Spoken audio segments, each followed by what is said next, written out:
વચનામૃત પત્રાંક 521 પત્રાંક 521 મુંબઈ શ્રાવણ 1950 પત્ર કોના પર છે? નામ નથી. પ્રત્યક્ષ આશ્રયનું સ્વરૂપ લખ્યું તે પત્ર અત્રે પ્રાપ્ત થયું છે. મુમુક્ષુ જીવે પરમ ભક્તિ સહિત તે સ્વરૂપ ઉપાસવા યોગ્ય છે. પ્રત્યક્ષ આશ્રયનું સ્વરૂપ લખ્યું તે પત્ર અત્રે પ્રાપ્ત થયું છે. મુમુક્ષુ જીવે પરમ ભક્તિ સહિત તે સ્વરૂપ ઉપાસવા યોગ્ય છે. કોઈ મુમુક્ષુએ પ્રત્યક્ષ આશ્રયનું સ્વરૂપ લખ્યું, પૂછ્યું, એટલે એમ લાગે છે કે પ્રત્યક્ષ જ્ઞાની પુરુષનો આશ્રય લેવો જોઈએ, એનું શરણ લેવું જોઈએ. પ્રત્યક્ષ આશ્રયનું સ્વરૂપ લખ્યું તે પત્ર અત્રે પ્રાપ્ત થયું છે. મુમુક્ષુ જીવે પરમ ભક્તિ સહિત તે સ્વરૂપ ઉપાસવા યોગ્ય છે. જ્ઞાની પુરુષ પ્રગટ પુરુષોત્તમ છે, જેને આત્મા પ્રત્યક્ષ છે, પ્રગટ છે, એવા પુરુષોનું શરણ લેવું અને એમને પરમ ભક્તિ સહિત એમના શુદ્ધ સ્વરૂપની ઉપાસના કરવી, એમની આજ્ઞાની ઉપાસના આરાધના કરવી, એ કહે તેમ કરવું. પ્રત્યક્ષ આશ્રયનું સ્વરૂપ લખ્યું તે પત્ર અત્રે પ્રાપ્ત થયું છે. મુમુક્ષુ જીવે પરમ ભક્તિ સહિત સાચા પ્રેમે તે સ્વરૂપ ઉપાસવા યોગ્ય છે. તે આશ્રયનું સ્વરૂપ ઉપાસવા યોગ્ય છે, એટલે કે તે પ્રત્યક્ષ આત્મજ્ઞાની પુરુષનું શરણ લેવા યોગ્ય છે. યોગ બળ સહિત એટલે જેમનો ઉપદેશ ઘણા જીવોને થોડા પ્રયાસે મોક્ષ સાધનરૂપ થઈ શકે એવા અતિશય સહિત જે સત્પુરુષ હોય તે જ્યારે યથા પ્રારબ્ધ ઉપદેશ વ્યવહારનો ઉદય પ્રાપ્ત થાય ત્યારે મુખ્યપણે ઘણું કરીને તે ભક્તિરૂપ પ્રત્યક્ષ આશ્રય માર્ગ પ્રકાશે છે. પણ તેવા ઉદય યોગ વિના ઘણું કરીને પ્રકાશતા નથી. યોગ બળ સહિત જે જ્ઞાની પુરુષનું યોગ બળ, મન વચન કાયના યોગ બળવાન છે.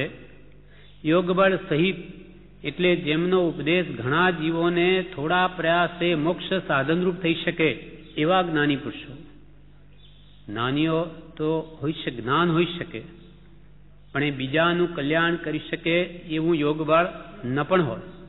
જેમ કે આજે પણ કૃપાલજી જ્ઞાનીઓ તો વિદ્યમાન છે, પણ એમનું યોગ બળ એટલું નથી કે બીજા જીવોનું કલ્યાણ કરી શકે. પણ યોગ બળ સહિત બીજા જીવોનું પણ કલ્યાણ કરી શકે એવા જ્ઞાની પુરુષ જેના યોગ બળ, એને કૃપાલુને અગબળે સત્પુરુષનું યોગ બળ જગતનું કલ્યાણ કરો. કૃપાલદેવમાં એવી શક્તિ હતી કે પોતાનું કરતા અનેક જીવોનું કલ્યાણ કરી શકે, પણ એવી શક્તિ ઘણા ઓછામાં હોય છે. સદગુરુના જે લક્ષણ હોય છે એ તો કોઈકમાં જ હોય. આત્મજ્ઞાન, સમદર્શિતા, વિચરે, ઉદય પ્રયોગ, અપૂર્વ વાણી, પરમ શુદ્ધ ગુણ, સદગુરુ લક્ષણ યોગ્ય. યોગ બળ સહિત એટલે જેમનો ઉપદેશ ઘણા જીવોને થોડા પ્રયાસે મોક્ષ સાધન રૂપ થઈ શકે એવા અતિશય સહિત કૃપાલજીનો એવો ઉપદેશ છે કે થોડામાં ઘણો બધો મર્મ ભરેલો છે. અનેક ભવની સાધનાના બળે એમને જે ઉપદેશ આપણી ભાષામાં મર્મ પ્રકાશ્યો છે, ટૂંકામાં રહસ્ય આપ્યું છે. કેમ કે આ કાળના જીવોની બુદ્ધિ અલ્પ, શક્તિ અલ્પ, સમય અલ્પ, આયુષ્ય થોડું છે, અને આત્માનું ભગીરથ કામ કરવું એટલે કૃપાલદેવ મૂળભૂત વાત આત્મતત્વની આપણને ટૂંકામાં સમજાવી દીધી. નહીં તો એ કે શાસ્ત્રોમાંથી શોધવી ભારે પડે. 6 પદનો નિર્ણય, 7 તત્વનું સંક્ષેપમાં સ્વરૂપ, મૂળભૂત આત્મતત્વ કેવી રીતે આરાધવું, એ આપણને બહુ જ ટૂંકામાં થોડા પ્રયાસે તત્વ પકડી શકીએ, સમજી શકીએ આપણી શક્તિ અનુસાર આ કાળમાં આપ્યું છે. ભગવાન મહાવીરનો ઉપદેશ પણ આત્મહિતાર્થે છે, પણ એ તે સમયના જીવો માટે વિશેષ અનુકૂળ છે. આજકાલના જીવોની કેટલી બુદ્ધિ, કેવી શક્તિ, કેવો સમય, એ જોઈને ભૂતકાળમાં 100 વર્ષ પહેલા થયેલા કૃપાલદેવના જ્ઞાનમાં વિશેષ હતું, એટલે એ પ્રમાણે એને ઉપદેશ્યું. યોગ બળ સહિત એટલે જેમનો ઉપદેશ ઘણા જીવોને થોડા પ્રયાસે મોક્ષ સાધનરૂપ થઈ શકે એવા અતિશયો સહિત જે સત્પુરુષ હોય તે જ્યારે યથા પ્રારબ્ધ ઉપદેશ વ્યવહારનો ઉદય પ્રાપ્ત થાય, જેમ કે કપાલનેમાં આવા અતિશય હતા, બીજાનું કલ્યાણ કરી શકે એવી શક્તિઓ પણ હતી, પણ જ્યારે યથા પ્રારબ્ધ ઉપદેશ વ્યવહારનો ઉદય પ્રાપ્ત થાય, યથા પ્રારબ્ધ એવા પ્રારબ્ધનો ઉદય આવે એટલે યથાર્થ રાજમાર્ગ તે સર્વસંગ પરિત્યાગ અવસ્થા છે, મુનિધર્મ, કાં તો એનો ઉદય આવે. યથા પ્રારબ્ધ ઉપદેશ વ્યવહાર, ઉપદેશનો વ્યવહાર છઠ્ઠે અથવા 13મે ગુણસ્થાનક છે, છઠ્ઠે અથવા 13મે ઉપદેશ કરી શકે રાજમાર્ગ. જે સત્પુરુષ એવા અતિશયુક્ત હોય તે જ્યારે યથા પ્રારબ્ધ ઉપદેશ વ્યવહારનો ઉદય પ્રાપ્ત થાય, એમને એવો ઉદય આવે સર્વસંગ પરિત્યાગનો, ત્યારે મુખ્યપણે ઘણું કરીને તે ભક્તિરૂપ પ્રત્યક્ષ આશ્રય માર્ગ પ્રકાશે છે. આવો ઉદય હોય, ઉપદેશ યોગ્ય ઉપદેશ આપવાની યોગ્યતા હોય, આત્મજ્ઞાની હોય, છઠ્ઠે ઝૂલતા હોય, છઠ્ઠે 7મે, અને એમને આવો ઉદય આવે સર્વસંગ પરિત્યાગનો ઉપદેશ વ્યવહારનો, ત્યારે મુખ્યપણે ઘણું કરીને તે ભક્તિરૂપ પ્રત્યક્ષ આશ્રય માર્ગ પ્રકાશે છે. ત્યારે એ પ્રત્યક્ષ જ્ઞાનીની ભક્તિ કરવી જોઈએ, એમનું શરણ લેવું જોઈએ, એમ સ્પષ્ટ કહી શકે છે. પ્રત્યક્ષ સદગુરુ સમ નહીં, પરોક્ષ જીનુપકાર, એવો લક્ષ્ય થયા વિના ઉગે ન આત્મવિચાર. આવા પોતે આત્મામાં રમણતા કરનારા મહાત્માઓ પ્રત્યક્ષ સ્પષ્ટ કહી શકે કે પ્રત્યક્ષ પુરુષનું શરણ લો, એની આજ્ઞામાં રહો તો જ કલ્યાણ થશે, એવો સ્પષ્ટ ઉપદેશ આપી શકે. યોગ બળ સહિત એટલે જેમનો ઉપદેશ ઘણા જીવોને થોડા પ્રયાસે મોક્ષ સાધનરૂપ થઈ શકે એવા અતિશય સહિત જે સત્પુરુષ હોય તે જ્યારે યથા પ્રારબ્ધ ઉપદેશ વ્યવહારનો ઉદય પ્રાપ્ત થાય, ત્યારે મુખ્યપણે ઘણું કરીને તે ભક્તિરૂપ પ્રત્યક્ષ આશ્રય માર્ગ પ્રકાશે છે. પ્રત્યક્ષ આશ્રય માર્ગ ગ્રહણ કરવાનું કે સાચા આત્મજ્ઞાની પુરુષનું શરણ લ્યો.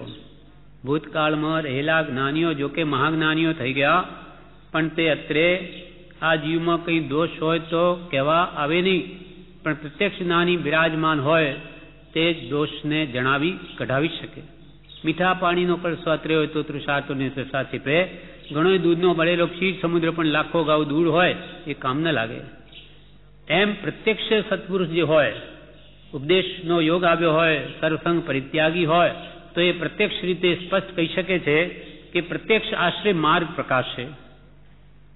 મુખ્યપણે ઘણું કરીને તે ભક્તિરૂપ પ્રત્યક્ષ આશ્રય માર્ગ પ્રકાશે છે, પણ તેવા ઉદય યોગ વિના ઘણું કરીને પ્રકાશતા નથી. એવો જો ઉદય નહીં હોય, બાહ્ય સર્વસંગ પરિત્યાગ અવસ્થા નહીં હોય, તો એ જીવોને અમારા શરણે આવો આવી પ્રત્યક્ષ પ્રગટમાં કહે નહીં, મુખ્યપણે વાત કરે નહીં. અમે કહીએ એમ કરો, આમ સાધારણપણે જનરલ વાત કરે કે સત્પુરુષનો આશ્રય લેવો જોઈએ, એમ કરવું જોઈએ, પણ પોતાની બરોબર ઉપદેશ યોગ્ય ભૂમિકા નહીં હોય રાજમાર્ગમાં, તો એ આવી રીતે પ્રત્યક્ષ ભક્તિરૂપ આશ્રય માર્ગ પ્રકાશે નહીં. પણ તેવા ઉદય યોગ વિના ઘણું કરીને પ્રકાશતા નથી. હવે કૃપાલદેવ પોતાનો વ્યવહાર કે છે, વર્તમાન સ્થિતિ અમારી એવી છે. બીજા વ્યવહારના યોગમાં મુખ્યપણે તે માર્ગ ઘણું કરીને સત્પુરુષ તો પ્રકાશતા નથી, તે તેમનું કરુણા સ્વભાવપણું છે. બીજા વ્યવહાર જ્યારે હોય, વેપાર કે વ્યવહારમાં હોય, ગ્રસ્ત અવસ્થા હોય, જ્ઞાની તો ચોથે ગુણસ્થાન કે જ્ઞાની થઈ જાય, 5મે દેશ વ્રત આવે તો પણ આત્મજ્ઞાની પુરુષ છે. બીજા વ્યવહારના યોગમાં, વેપાર કે ઘર ગ્રસ્તી વ્યવહાર યોગમાં, એના ઉદયમાં મુખ્યપણે તે માર્ગ ઘણું કરીને સત્પુરુષો પ્રકાશતા નથી. મુખ્યપણે નહીં, ગૌણપણે કોઈ જીવ યોગ્ય હોય અને એને કંઈ કહેવું હોય તો કહે, બાકી મુખ્યપણે નહીં જ. એનું પણ કારણ કહ્યું, શા માટે નહીં? તો કે એમાં પણ એમની કરુણાળુ સ્વભાવપણું છે, દયા છે, કે જો કોઈ જીવને એવો ભાવ ઉપજો તો આ તો ગ્રસ્ત છે, મોટી જ્ઞાનની વાતો કરે અને પોતે છોડતા જ નથી, પોતે ઘરમાં બેઠા વેપાર કરે, ઘર ચલાવે ને બીજાને કહે કે ત્યાગ કરવા યોગ્ય છે, ત્યાગી દો, એમ કરીને એના અંદર જો બીજો ભાવ ઉપજે તો જ્ઞાનીની મોટી આશાતના થાય. અને જ્ઞાનીની આશાતના એ જ અનંતાનુબંધી કશાય છે, અનંત સંસાર વધારે. માટે એવું પ્રત્યક્ષ રીતે કહેવામાં પણ જ્ઞાનીને જીવોની દયા જ છે. એટલે અહીંયા કહ્યું બીજા વ્યવહારના યોગમાં મુખ્યપણે તે માર્ગ ઘણું કરીને સત્પુરુષો પ્રકાશતા નથી. તે તેમનું કરુણા સ્વભાવપણું છે, દયા છે, એમાં પણ જીવોની દયા છે. માર્ગ નથી પ્રકાશતા રાજમાર્ગ, એમાં પણ જીવોની દયા છે. જગતના જીવોનો ઉપકાર પૂર્વાપર વિરોધ ન પામે અથવા ઘણા જીવોને ઉપકાર થાય એ આદિ ઘણા કારણો દેખીને અન્ય વ્યવહારમાં વર્તતા તેઓ પ્રત્યક્ષ આશ્રયરૂપ માર્ગ સત્પુરુષો પ્રકાશતા નથી. જગતના જીવોનો ઉપકાર પૂર્વાપર વિરોધ ન આવે, નહીં તો આગળ પાછળ કઈ વિરોધરૂપ ભાષે. જીવો અંતરંગ આત્મદશા જ્ઞાનીની સમજી શકે નહીં. બાય વર્તન ઉપાધિ જોઈને જો બીજો ભાવ કરે તો પૂર્વાપર વિરોધ આવી જાય. જ્ઞાનીઓ એવું કંઈ પણ કરવા ઈચ્છતા નથી કે સામા જીવને બંધન થાય. જગતના જીવોનો ઉપકાર પૂર્વાપર વિરોધ ન પામે અથવા ઘણા જીવોને ઉપકાર થાય એ આદિ ઘણા કારણો દેખીને અન્ય વ્યવહારમાં વર્તતા, અન્ય વ્યવહાર જ્યાં સુધી ગ્રસ્ત અવસ્થા છે ત્યાં સુધી તેઓ પ્રત્યક્ષ આશ્રયરૂપ માર્ગ સત્પુરુષો પ્રકાશતા નથી. ત્યાં સુધી પ્રત્યક્ષ અમારું શરણ લ્યો કે આશ્રય કરો એવો કિંચિત પણ આભાસ આવવા દેતા નથી. અન્ય વ્યવહારમાં વર્તતા તેઓ પ્રત્યક્ષ આશ્રય રૂપ માર્ગ સત્પુરુષો પ્રકાશતા નથી. ઘણું કરીને તો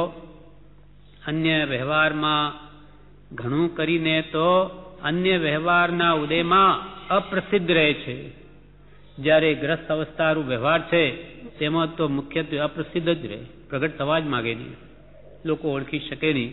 અમારી અંતરાત્મદશાને બાહ્ય ત્યાગ અવસ્થા નથી અને લોકો આ ગ્રસ્તને જ અમારું સ્વરૂપ માની લે, તેના કરતાં બોલવું જ નહીં. અપ્રસિદ્ધ જ રહે, બહાર આવવા જ માગતા નથી, સામાન્ય માણસની જેમ વર્તે છે. ઘણું કરીને તો અન્ય વ્યવહારના ઉદયમાં અપ્રસિદ્ધ રહે છે અથવા કાંઈ પ્રારબ્ધ વિશેષથી સત્પુરુષપણે કોઈના જાણવામાં આવ્યા તો પણ પૂર્વાપર તેના શ્રેયનો વિચાર કરી જ્યાં સુધી બને ત્યાં સુધી વિશેષ પ્રસંગમાં આવતા નથી અથવા ઘણું કરી અન્ય વ્યવહારના ઉદયમાં સામાન્ય મનુષ્યની પેઠે વિચરે છે. ઘણું કરીને તો જ્ઞાની પુરુષો અન્ય વ્યવહારના ઉદયમાં અપ્રસિદ્ધ જ રહે કે અમારો વ્યવહાર તો આ ગ્રસ્તનો છે ને અમે જ્ઞાન બોધીએ નહીં સમજી શકે લોકો, એટલે ઘણા ભાગે તો બહાર આવવા જ માગે નહીં. ઘણું કરીને તો અન્ય વ્યવહારના ઉદયમાં પ્રસિદ્ધ રહે છે અથવા કોઈ પ્રારબ્ધ વિશેષથી સત્પુરુષપણે કોઈના જાણવામાં આવે, એમનું એવું પ્રારબ્ધ જ્ઞાન છાનું રહે નહીં અને સામો કોઈ જીવ હોય તેને ઓળખી લે અને પ્રસિદ્ધિમાં આવી જાય. અથવા કાંઈ પ્રારબ્ધ વિશેષથી સત્પુરુષપણે કોઈના જાણવામાં આવ્યા, જેમ કે પ્રભુશ્રીજી કે અંબાલાલ ભાઈ કે જુઠાભાઈ સૌભાગભાઈને જાણવામાં આવ્યા, તો પણ પૂર્વાપર તેના શ્રેયનો વિચાર કરી જ્યાં સુધી બને ત્યાં સુધી વિશેષ પ્રસંગમાં આવતા નથી. પૂર્વાપર આગળ પાછળ જીવોના કલ્યાણનો વિચાર કરી અને બને ત્યાં સુધી કોઈના પ્રસંગમાં આવવા માગતા નથી. અથવા ઘણું કરી અન્ય વ્યવહારના ઉદયમાં સામાન્ય મનુષ્યની પેઠે વિચરે છે. સામાન્ય માણસ હોય એમ જ્ઞાનીઓ વિચરે, કોઈને ખબર ન પડે કે આ જ્ઞાન પામેલા પુરુષ છે, એવી રીતે જ મોટા ભાગે વિચરે. અને કોઈક જીવ જાણી જાય એમની દશા તો એમને દ્રઢતા હોય કે આ ખરેખર સમજી શકે એવો હોય તો ઉપદેશ આપે પણ ખરા. સૌભાગભાઈ કે અંબાલાલભાઈ કે પ્રભુશ્રી જેવાને એમને માર્ગદર્શન આપ્યું છે, કેમ કે જાણે છે કે એમને યથાર્થ શ્રદ્ધાંત છે, એ અમારા સ્વરૂપને યથાર્થ જાણે છે. કે અમારી અંતરાત્મદશા કેવી છે માટે. બાકી સામાન્ય માણસો આગળ તો એ સામાન્ય રીતે માણસ તરીકે જ વર્તે, અથવા ઘણું કરી અન્ય વ્યવહારના ઉદયમાં સામાન્ય મનુષ્યની પેઠે વિચરે છે. કૃપાલદેવ જેવાને ગ્રસ્ત અવસ્થામાં એમ પણ રહેવું પડ્યું છે, કેમ કે સામો સમજી શકે નહીં એટલે ઉપદેશ ઝીલી ન શકે માટે આપે જ નહીં.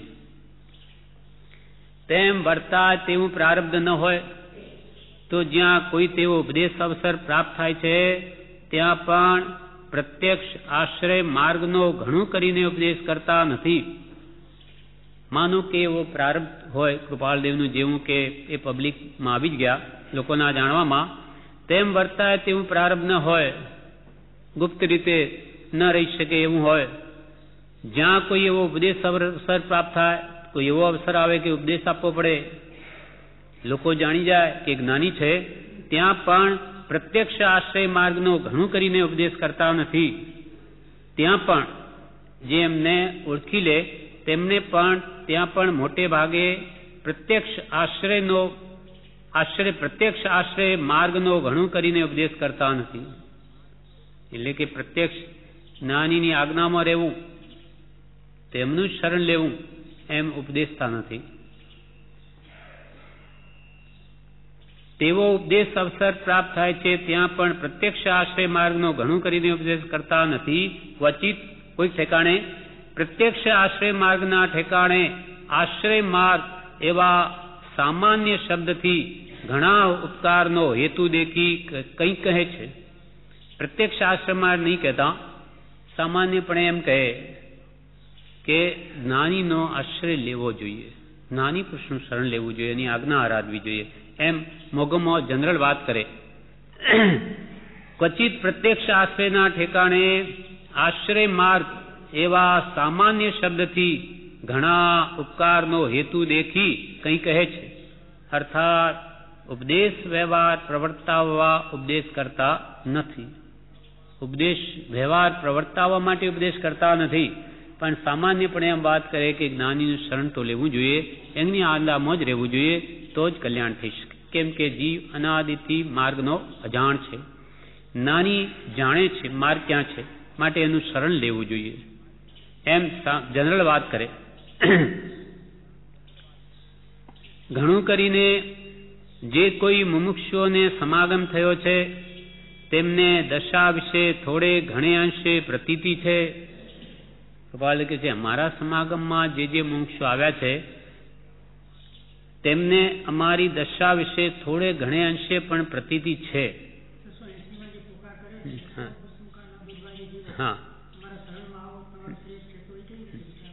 પણ એ જુઓ અંગત છે, એ કોઈના ઉપર લખ્યો નથી. એમણે એ ભગવાન મહાવીરનો વરઘોડો જોઈ અને એમને જ્યાં ભાવ ઉત્પન્ન થયો, એમની દશા એવી હતી એટલે પોકાર કર્યો છે, પણ કાગળમાં કોઈને લખ્યો નહીં. એ આપણા માટે કે આગળ ઉપર જ્યારે ઓળખાણ અમારી પૂરી થશે તે વખતે એમને એ પરમ આધારરૂપ થશે કે એટલી બધી અદભુત દશા એમને પ્રગટ થઈ હતી. એટલે ઘણા વર્ષ સુધી તો એ પત્ર બહાર આવ્યો જ નહીં. 2007માં ઠેઠ પહેલું વચનામૃત તો 1961માં છપાયું મનસુખભાઈ કૃપાલના ભાઈએ, છતાં પણ એ પત્ર નહીં બહાર ક્યાંય. 46 વર્ષ પછી બ્રહ્મચારીજીએ આ આશ્રમ સ્થપાયા પછી 2007ની આવૃત્તિ જ્યારે ફાઇનલ કરી બધે લે ત્યારે એ પત્ર મૂક્યો છે એમાં. હા, એમાં તે વખતે ઘણી ઓળખાણ થઈ ગયેલી એટલે એમને લાગ્યું કે હવે જે કંઈ પણ હવે મૂકવામાં બાદ નથી. જેને શ્રદ્ધા છે એને માટે તો આ અદ્ભુત વાત મળી, અને જેને દોષ દૃષ્ટિ છે એને તો ગમે ત્યાંથી એ કાણા શોધવાનો છે. કૃપાલ કે મણી ભગવાન તીર્થંકરોની વાણીરૂપ મણીનું ઘર છે, એમાં કાણું શોધે, એમાં ક્યાં કાણું છે? એટલે રત્ન જેવા જેના વચનો છે એક મૂલ્યવાન મણીઓ કરતા પણ એમાંય દોષ શોધે કે ભગવાને ભૂલ ક્યાં કરી. એટલે આ ભગવાન કરતો હોશિયાર, ભગવાને જુઓ અહીંયા આવી રીતે લખ્યું એટલે એમાંય દોષ જુએ. તેમ જેને કલ્યાણ કરવું જ નથી, દોષ દ્રષ્ટિ છે, એ તો ગમે ત્યાંથી દોષ જ જોવાનો. પણ ગુણગ્રાહી હોય, મધ્યસ્થીઓ સમજી શકે કે આ પુરુષની કેવી અદ્ભુત આત્મદશા હતી. અને ત્યાં બી જે ભાવ લખ્યો છે એ આત્માની શક્તિઓ પ્રગટ કરી છે, બતાવી છે. જેમ કે આનો ખુલાસો આનંદગંજીએ મહાવીર ભગવાનના સ્તવનમાં જ કર્યો છે કે ના છેલ્લી ગાથા છે વીરત્વ જે ગુણ છે આત્માનો વીરપણું તે આત્મ ઠાણે જાણ્યું તુમ ચીવાણે રે ધ્યાન વિનાણે શક્તિ પ્રમાણે નિજ ધ્રુવ પદ પહેચાણે રે વીરજીને ચરણે લાગું વીરપણું તે માગું રે વીરપણું તે આત્મ ઠાણે કૃપાળુ દેવે પોતાનું આત્મવીર્ય પ્રગટ થયું મહાવીરત્વ પ્રત્યેક આત્મામાં પડેલું છે અનંત શક્તિઓ જેની પ્રગતિ તે મહાવીર ભગવાન મહાવીર સ્વામીનું નામ પણ વર્ધમાન હતું મહાવીર નહોતું પણ એટલા બધા ભયંકર ઉપસર્ગ જે દેવોએ કર્યા એક એક ઉપસર્ગ જો આપણી નજર સમક્ષ આવી જાય તો કે છે કે આપણું હૃદય ફાટી જાય જીવી ન શકીએ એવા ભયંકર ઉપસર્ગ ભગવાન મહાવીરને રાત દિવસ 6 મહિના સુધી કર્યા છે અભવી એવા સંગમ દેવતાએ તે ભગવાને સહન કર્યા ત્યારે દેવ કે હો આ તો મહાવીર છે મહાવીર આવા દુઃખો જેને સહન કરી શક્યા ત્યારે એનું નામ મહાવીર પડ્યું હા દેવોએ પાડ્યું તેમ ભગવાન તેમ કૃપાળુ દેવને મહાવીર ભગવાનનો વરઘોડો જોઈને એમ થયું કે હો આવા મારા આત્માનું એવું મહાવીરત્વ પ્રગટ થયું છે વીરપણું તે આત્મ ઠાણે આત્માના સ્થાનમાં એ વીરત્વ રહેલું છે બીજે ક્યાંય નથી વીરપણું તે આત્મ ઠાણે જાણ્યું તુમચી વાણે હે ભગવાન આ તમારી વાણીથી જાણ્યું કે આત્મામાં આવું વીરત પડ્યું છે મહાવીરત્વ પડ્યું છે જાણ્યું તુમચી વાણે રે અને એ જે વીરત્વ પડ્યું તેને કેવી રીતે પ્રગટ કર્યું ધ્યાન વિજ્ઞાણે ધ્યાનથી આત્મ ધ્યાનથી આત્મ વિજ્ઞાનથી ધ્યાનને ધ્યાન વિજ્ઞાણે શક્તિ પ્રમાણે પોતાની જે શક્તિઓ પ્રગતિ શક્તિ પ્રમાણે નિજ ધ્રુવ પદ પહેચાણે રે મારું જે ધ્રુવ પદ હતું તે મેં પહેચાણી લીધું ઓળખી લીધું એવું મહાવીરત્વ પ્રગટ કરી ધ્યાન અને વિજ્ઞાન વડે પોતાનું મહાવીરત પદ છે એ કૃપાળ દેવે પ્રગટ કર્યું એટલે એ નિમિત્તે એમને યાદ આવ્યું કે એ આત્માએ જેમ ભગવાન મહાવીરના આત્માએ પોતાનું વીરત પ્રગટ કર્યું તેમ અમે પણ કર્યું અમારું પણ આત્માનું વીરત પ્રગટ થયું એટલે ઓમ શ્રી મહાવીર અંગત એટલે લોકો સમજે નહીં કે આમ લખી દીધું પણ તમારો આત્મા એ ભગવાન જેવો જ છે કઈ ભગવાનને જે સ્વરૂપ પ્રગટે આપણને પ્રગટ ન થાય એવું નથી પણ એમને જેને પ્રગટ થયું એણે લખ્યું આવું આપણે પ્રગટ્યું નથી તો ક્યાંથી લખે અને પ્રગતિ ન જ થઈ શકતું હોય પ્રગતિ તો પછી ભગવાન મહાવીર નહીં પ્રગટે કેમ કે એ પણ આપણા જેવા જ હતા પહેલા તો ભગવાનને જ્ઞાનની શરૂઆત થઈ ત્યાર તો પશુ ભાવમાં હતા સિંહના ભાવમાં હતા નૈસાર ભાવમાં શરૂઆત થઈ પણ પાછું વમી નાખેલું સંકિત ફરીથી શરૂઆત થાય છે ભગવાનને ત્યારે સિંહના ભાવમાંથી થાય ભગવાન પાર્શ્વનાથ હાથીના ભાવમાં હતા આપણે તો મનુષ્ય છીએ તો એ સિંહના ભાવમાંથી ભગવાન મહાવીર બની ગયા હાથીના ભાવમાંથી ભગવાન પાર્શ્વનાથ બની ગયા તો આપણે મનુષ્ય થઈને શું મહાવીર નહીં બની શકીએ અને નહીં બની શકતા હોઈએ તો પછી આ બધો પુરુષાર્થ કરવાનો અર્થ શું આ મહેનત કરવાનું ફળ શું એટલે કહ્યું છે સુલજે પશુપદેશ સુન સુલજે ક્યું ન પુમાન નાહર સે ભય વીર જિન ગજ પારસ ભગવાન સુલજે પશુ ઉપદેશ સુન ઉપદેશ સાંભળી ચારણ મુનિનો ઉપદેશ સાંભળીને પશુઓ સુલજી ગયા સમજી ગયા બુજી ગયા આત્માનું હિત કરી લીધું કલ્યાણ કરી લીધું મોક્ષ મેળવી લીધો હજારો જીવોને મોક્ષે સાથે લઈ ગયા એવી શક્તિઓ સિંહના ભાવમાંથી જેને પ્રગટાવી સુલજે પશુ ઉપદેશ સુન અને ભગવાન પાર્શ્વનાથના ભગવાન જીવે હાથીના ભાવમાંથી જ્ઞાન પામ્યા સુલજે પશુ ઉપદેશ સુન સુલજે ક્યું ન પુમાન પુમાન એટલે તું તો પુરુષ છે પુમાન એટલે પુરુષ સુલજે ક્યું ન પુમાન તું પુરુષ કેમ ન સમજી શકે નાહર એટલે સિંહ નાહર સે ભય વીરજીન સિંહમાંથી ભગવાન વીર મહાવીર બની ગયા और गज पारस भगवान હાથીમાંથી પાર્થનાથ ભગવાન બની ગયા તો તું માનવ થઈને કેમ ન થઈ શકે? બધું થઈ શકે. એટલે કોઈ આ જીવ મહાવીર નહીં થઈ શકે એવું નથી, બધા થઈ શકે. પુરુષાર્થ કરે તો કેમ ન થાય? કૃપાલદેવની અનેક ભવની સાધનાનું આ ફળ છે કે તે મહાવીરત્વ એમને પ્રગટ્યું. આપણે પુરુષાર્થ કરીએ તો આપણે પ્રગટે, કેમ કે વીરપણું તે આત્મ ઠાણે પ્રત્યેક આત્માઓ મહાવીરત્વ પડેલું છે. જાણ્યું તુમચી વાણી, આપણને તો ખબર નથી. ભગવાન તીર્થંકરોની વાણીથી જાણ્યું કે આત્મામાં મહાવીરત્વ પડ્યું છે. અને જે ધ્યાન વિનાણે જે આત્માનું ધ્યાન કરે, વિજ્ઞાન કરે, વિશેષપણે શ્રવણે નાણે વિનાણે એ આત્માના શુદ્ધ સ્વરૂપને ઊંડાણથી સમજે તો કેમ પ્રાપ્તિ ન થાય? ધ્યાન વિનાણે શક્તિ પ્રમાણે એનું ધ્યાન, સ્વાધ્યાય, ચિંતન, મનન કરતા આગળ વધે તો ભગવાન કેવલનાનું સ્વરૂપ છે તે પોતે પણ જરૂર પામી શકે. ધ્યાન વિનાણે શક્તિ પ્રમાણે નિજ ધ્રુવ પદ, એ કેવલનાન કે મહાવીરત્વ બહારથી આવતું નથી. નિજ ધ્રુવ પદ છે, શાશ્વત પદ છે, પોતાના દરેક આત્મામાં જ રહેલું છે. પણ શક્તિપણે છે, વ્યક્તિપણે નથી. તે વ્યક્તિપણે પુરુષાર્થ કરે તે નિજ ધ્રુવ પદ પહોંચાણે રહે, પોતાના ધ્રુવ પદને જાણી શકે છે, શ્રદ્ધી શકે છે, અને પછી તેમાં સર્વકાલને માટે સ્થિર રહી શકે છે, કેમ કે એ પોતાનું સ્વરૂપ જ છે. એટલે અહીંયા કહ્યું કે બીજા વ્યવહારના યોગ્ય આશ્રય માર્ગ, ક્વચિત પ્રત્યક્ષ આશ્રય માર્ગના ઠેકાણે આશ્રય માર્ગ એવા સામાન્ય શબ્દથી ઘણા ઉપકારનો હેતુ દેખી કંઈ કહે છે. જીવોને કહેવાથી લાભ જણાય તો જરૂર જ્ઞાની કહે. ને એમ લાગે કે એમને ઓળખી ન શકે અને ઉડતું આશ્વાસ ન કરશે, અમે જ્ઞાનની વાતો કરીશું તો કે આ વળી ક્યાંથી જ્ઞાની થઈ ગયા? ઘરમાં બેઠા ઘરમાં વળી જ્ઞાની હોય?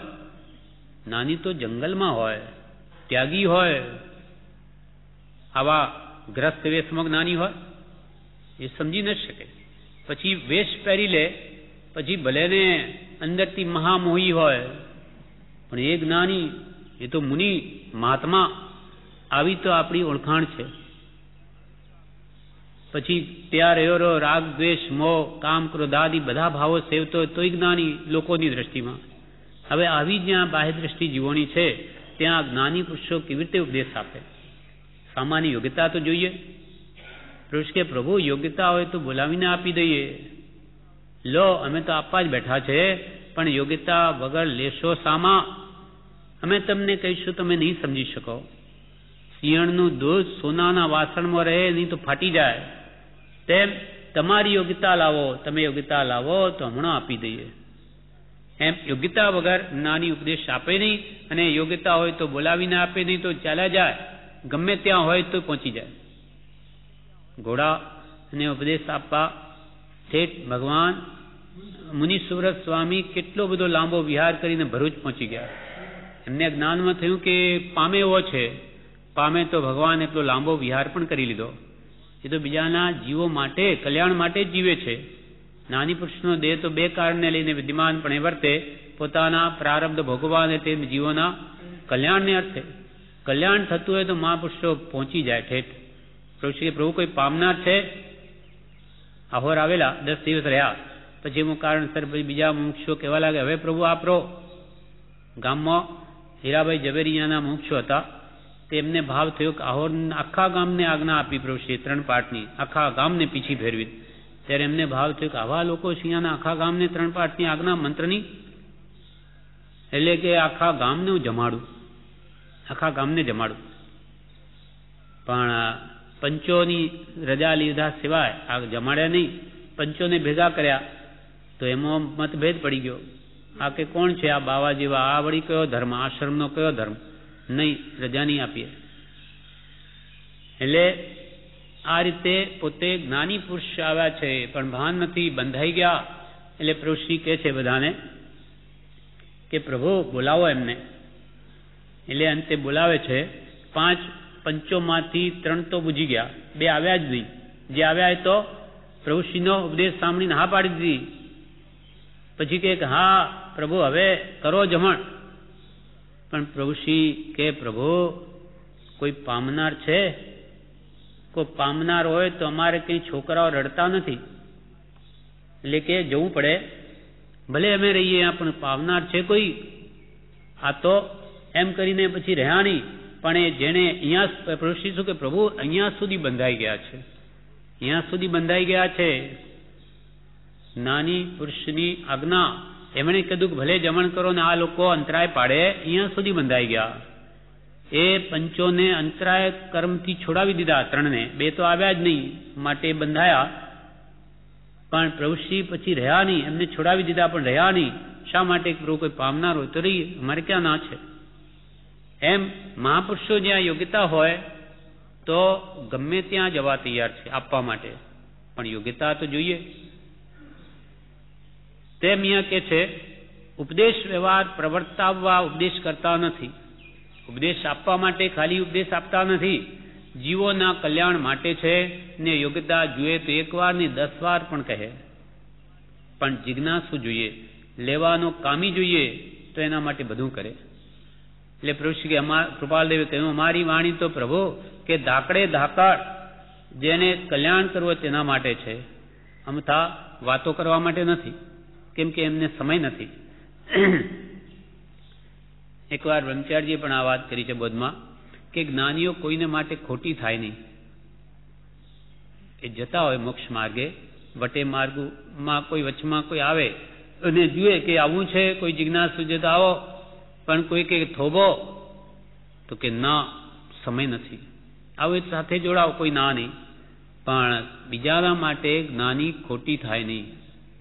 એટલે સાચો જિજ્ઞાસુ હોય તો જરૂર સાથે લેતા જાય. અને પછી પ્રભુ કે પછી બચકી ભૂલી ગયો, હવે લઈ આવું, ગાડી તૈયાર તો જા, તારા માટે ગાડી ઊભી રહે નહીં. એમ જ્ઞાનીઓ ખોટી થાય નહીં. પુરુષાર્થ બળ ખૂબ આપે, પણ એ કહે તેમ એની સાથે ચાલવું પડે, ખોટી થાય નહીં આપણા માટે. ઉપદેશ કાતર ઉપદેશ કરતા નથી. જ્યાં આત્મહિત જુએ ત્યાં એ બધી રીતે તૈયાર છે. ઘણું કરીને જે કોઈ મુમુક્ષુઓને સમાગમ થયો છે તેમને દશા વિશે થોડે ઘણે અંશે પ્રતીતિ છે.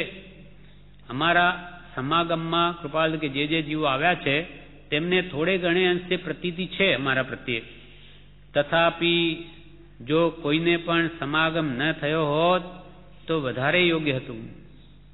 એ તો કે જે આવી અમારી આ વર્તમાન ગ્રસ્ત અવસ્થા, આ વેપારનો ભયંકર ઉદય, જેમ જેમ હડસેલીએ તેમ વધે ન ઘટે એક રંચરે, એવામાં કોઈનો સમાગમ નહીં થયો હોત તો વધારે યોગ્ય હતું.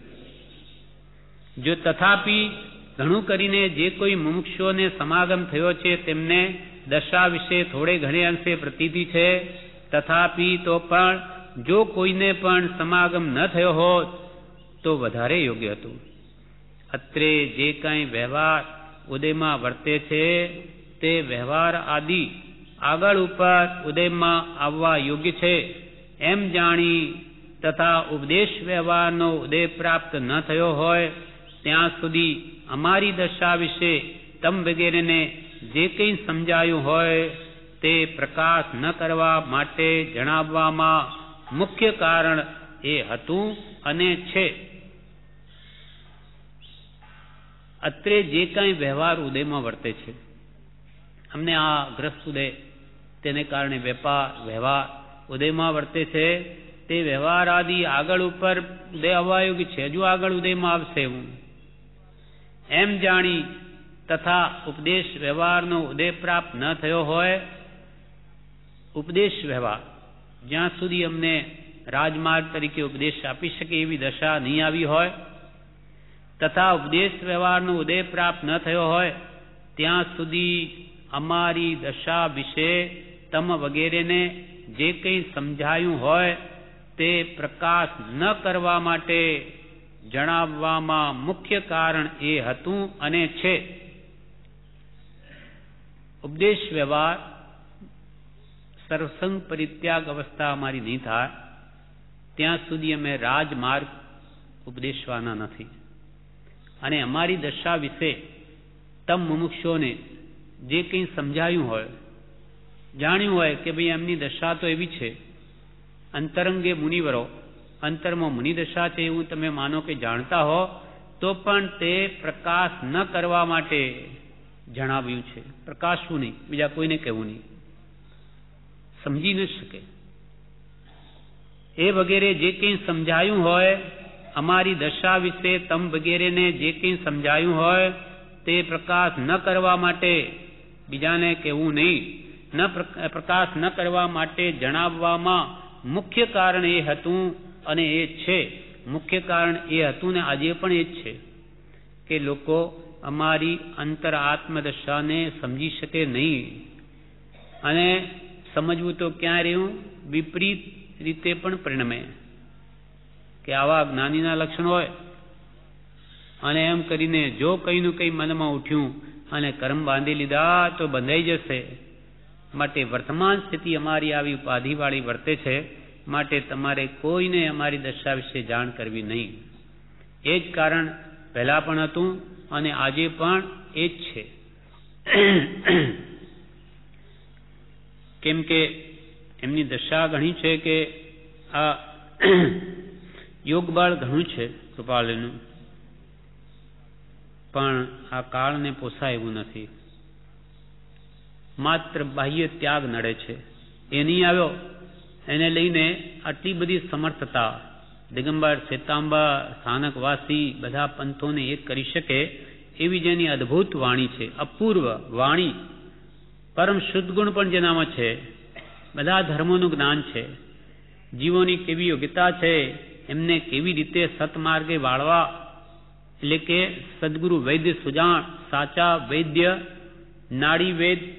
જેમ જીવનો રોગ ક્યાં છે, શું દર્દ છે, વાત છે કે પિત્ત છે કે કફ છે, કેટલા પ્રમાણમાં છે, કયો ડોઝ આપવો જોઈએ, એ જેમ વૈદ જાણે છે તેમ નાની પુરુષ કૃપાળદેવીએ અદ્ભુત એવી શક્તિઓ હતી. પણ આ બાજુ રોગે શરીર ગ્રસિત કર્યું, માતા આજ્ઞા આપી નહીં, અને આ ઉદ્ધાર, શાસન ઉદ્ધારની ભાવના હૃદયમાં જ રહી ગઈ. અને છેલ્લે તો અહીંયા સુધી કૃપાલદેવે લખ્યું કે વર્તમાન પરિસ્થિતિ ઘણી જ ખરાબ થઈ ગઈ છે, એને સુધારવું અતિ વિકટ થઈ પડ્યું છે.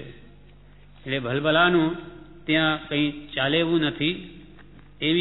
એવી મતાગ્રહતા જીવોમાં ધડ થઈ ગયું છે.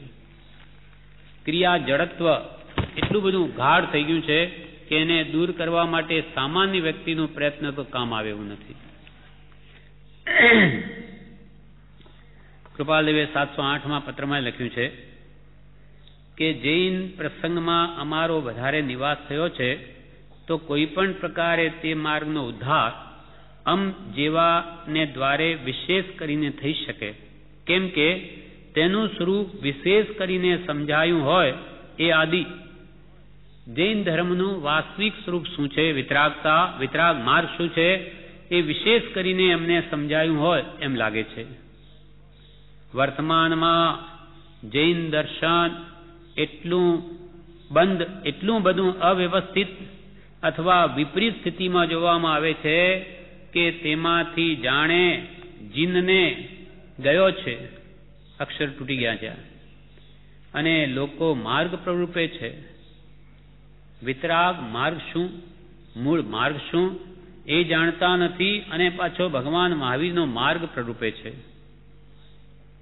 પોતે આંધળો છે, માર્ગનું ભાન નથી, અને આંધળો બીજા આંધળાને દોરે છે, અને લોકોને માર્ગ પ્રરૂપે છે. બાહ્ય કુટારો બહુ વધારી દીધો છે. વિતરાગ ધર્મમાં બાહ્ય આડંબર બહુ વધી ગયું છે. બાહ્ય કુટારો બહુ વધારી દીધો છે, અને અંતર માર્ગનું ઘણું કરીને જ્ઞાન વિચ્છેદ જેવું થયું છે. અંતરંગ આત્મશુદ્ધિનો માર્ગ જે મૂળ માર્ગ છે, સમ્યક દર્શન જ્ઞાન ચારિત્રાણી મોક્ષ માર્ગ, એનું મૂળ તો વિચ્છેદ થઈ ગયું છે, અને બાય તપ જપ ક્રિયા આદિનો ધર્મ બતાવે છે. અને અંતર માર્ગનું ઘણું કરીને જ્ઞાન વિચ્છેદ થયું છે. વેદોક્ત માર્ગમાં 200-400 વર્ષે કોઈ મોટા આચાર્ય થયા દેખાય છે કે જેથી લાખો માણસને વેદોક્ત રીતિ સચેત થઈ પ્રાપ્ત થઈ હોય. વેદોક્ત માર્ગમાં, વેદાંતમાં તો 200-400 વર્ષે કોઈ મોટા આચાર્ય થયા દેખાય છે કે તેને લઈને એ વેદોક્ત રીતિ ફરી પુનરોદ્ધાર એનો થયો છે. વળી સાધારણ રીતે કોઈ આચાર્ય અથવા તે માર્ગના જાણ સારા પુરુષો એમને એમ થયા કરે છે. વેદાંતમાં કોઈને કોઈ ભક્તિ રાગી કે આવા મહાત્માઓ આચાર્ય વેદાંતમાં પણ કોઈ કોઈ પ્રસંગે થયા કરે છે. અને જૈન માર્ગમાં ઘણા વર્ષ થયા તેવું બન્યું દેખાતું નથી. હેમચંદ્રાચાર્ય 600 વર્ષના અંતરાલમાં બીજા હેમચંદ્રાચાર્યની જરૂર હતી, પણ જૈન માર્ગમાં ઘણા વર્ષ થયા તેવું બન્યું દેખાતું નથી. જૈન માર્ગમાં પ્રજા પણ ઘણી થોડી રહી છે અને તેમાં સેંકડો ભેદ વર્તે છે. પ્રજા પણ જૈન માર્ગની થોડી રહી અને એમાં પાછા સેંકડો ભેદ પડી ગયા. તેમાં સેંકડો ભેદ વર્તે છે એટલું જ નહીં, પણ મૂળ માર્ગની સન્મુખની વાત પણ તેમને કાને પડતી નથી. જેટલા થોડા છે તેમાં પણ મૂળ માર્ગ જે ભગવાન મહાવીરનો છે, વિતરાગ માર્ગ, રાગદ્વેષથી રહિત થવાનો માર્ગ, તે મૂળ માર્ગની સન્મુખની વાત પણ તેમને કાને પડતી નથી કે જ્યાં ત્યાંથી રાગ દ્વેષ રહિત થવું એ જ મારો ધર્મ છે, આત્માનો આત્મવિચાર કર્તવ્ય રૂપ ધર્મ ભજવો યોગ્ય છે, એ તો ભૂલાઈ ગયું છે. પણ મૂળ માર્ગની સન્મુખની વાત પણ તેમને કાને નથી પડતી અને ઉપદેશકના લક્ષ્યમાં નથી એવી સ્થિતિ વર્તે છે. ઉપદેશક પણ તે હવારે શું કરે જીવ નવીન રે, ચંદ્રાનન જીન સાંભળીએ અરદાસ રે, મુજ સેવક ભણી છે પ્રભુનો વિશ્વાસો રે, ચંદ્રાનન જીન સાંભળીએ અરદાસ રે, મુજ સેવક ભણી.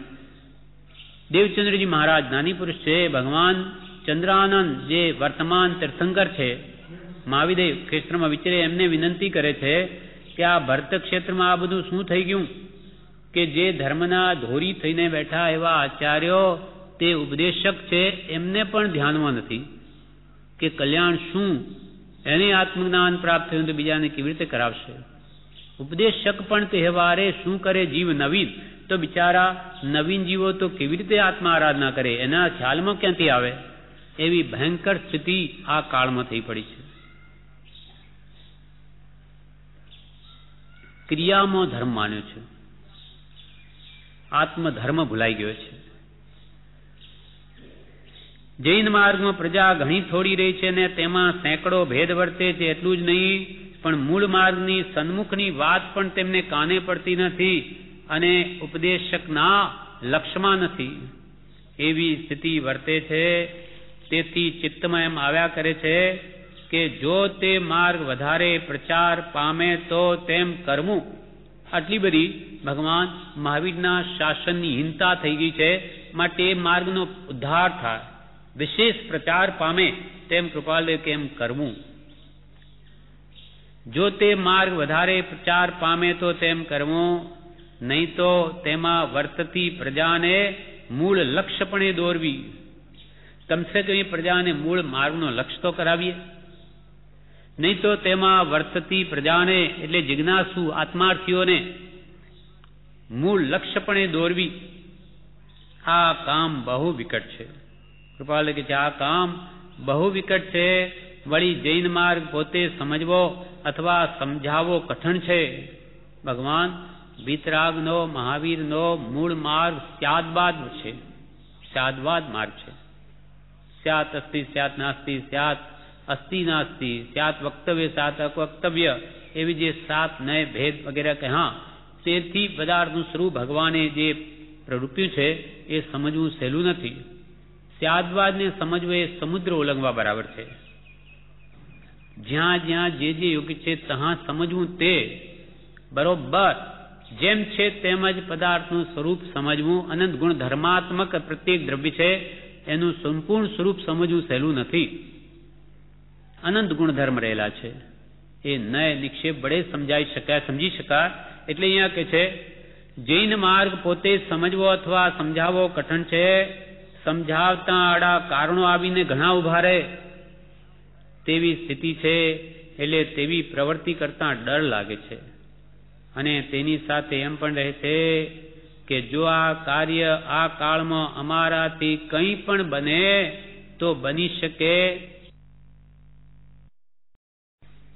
પત્રાંક 522 મુંબઈ ભાદરવા સુદ ત્રીજ રવિ 1950. આ પત્ર અંબાલાલભાઈ લાલચંદ ખંભાત ઉપર છે. કૃપાળદેવ લખે છે, જીવને જ્ઞાની પુરુષનું ઓળખાણ થયે તથા પ્રકારે અનંતાનુબંધી ક્રોધ, માન, માયા, લોભ મોળા પડવાનો પ્રકાર બનવા યોગ્ય છે. જીવને જ્ઞાની પુરુષનું ઓળખાણ થયે તથા પ્રકારે અનંતાનુબંધી ક્રોધ, માન, માયા, લોભ મોળા પડવાનો પ્રકાર બનવા યોગ્ય છે કે જેમ બની અનુક્રમે તે પરીક્ષીણપણાને પામે છે. સત્પુરુષનું ઓળખાણ જેમ જેમ જીવને થાય છે તેમ તેમ મતાભિગ્રહ, દુરાગ્રહતાદિ ભાવ મોળા પડવા લાગે છે અને પોતાના દોષ જોવા ભણી ચિત્ત વળી આવે છે. વિખતાદિ ભાવમાં નીરસપણું લાગે છે કે જુગુપ્સા ઉત્પન્ન થાય છે.